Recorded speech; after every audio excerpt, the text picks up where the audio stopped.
Pak Kapolres, Siap, Jenderal, siap. eh, Siap. ada betul kejadian di tempatmu apa itu pemerkosaan Oh, Bidan. siap. Yang bidan itu, Ah. Jenderal, siap. Siap.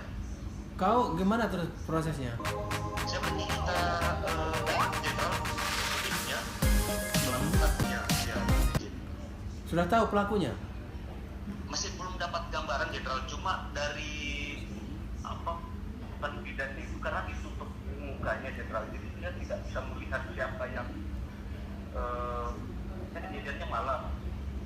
Ya tapi penanganan TKP-nya tolong puslapor libatkan ya, ambil spermanya segala macam. Sudah diambil belum?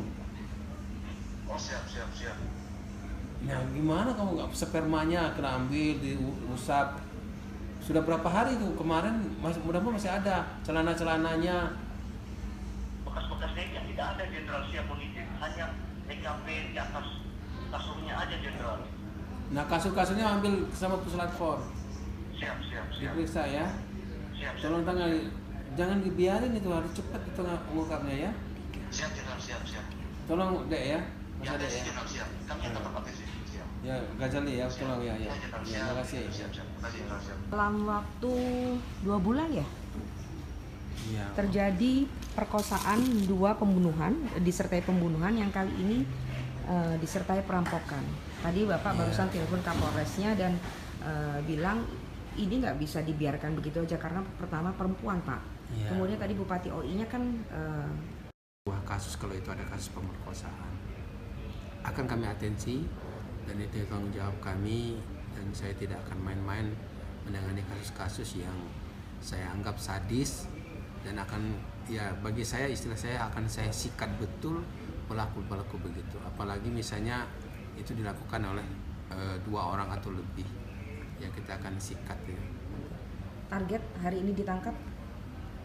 Ya kalau bisa menarget itu kan kita pertama kan harus kita buktikan dulu siapa kira-kira pelaku. Misalnya kalau itu kasus pemerkosaan, kalau kami dapatkan spermanya, mungkin golongan darah, DNA daripada para pelaku.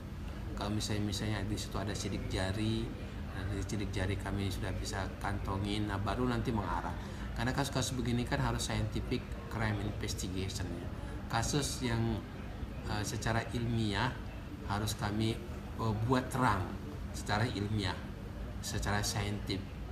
Nah makanya tidak begitu gampang memang. Tapi walau demikian, setiap kejahatan kita polisi itu berprinsip pasti serapi-rapinya mereka lakukan ada juga celah-celah kelemahannya.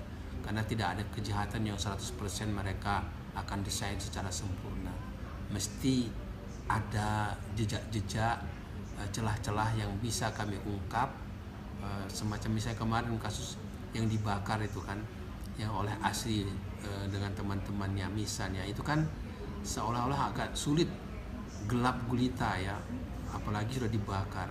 Nah, tapi karena kuasa dari Allah Subhanahu wa taala juga, Tuhan yang Maha Kuasa, ya Pak Polisi bisa mengungkap. Nah, mudah-mudahan ini juga bisa kami ungkap siapa pelakunya, walaupun katanya korban tadi dijelaskan korban itu ditutupi mukanya waktu diperkosa itu, sehingga dia tidak bisa melihat siapa. Nah, mungkin bisa dari suara dan lain sebagainya.